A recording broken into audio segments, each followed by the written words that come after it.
ও ঋত্বিকা, এটা কার কেক? আজকে তোমার কি? দাঁড়াও দাঁড়াও, আগে ক্যান্ডেল ধরায়। দিদি আজকে কার বার্থডে? তোমার বার্থডে? তোমার বার্থডে?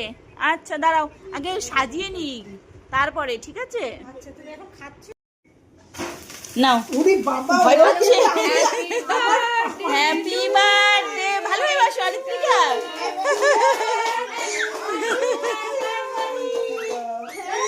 ঠিক আছে, লিভে গেছে। এবার বসে পড়ো। বসে ছুরিকে সোজা করে ধরো। দুজনে হাত ধরো। হ্যাঁ, এবার না। Happy birthday Ritwika, happy birthday.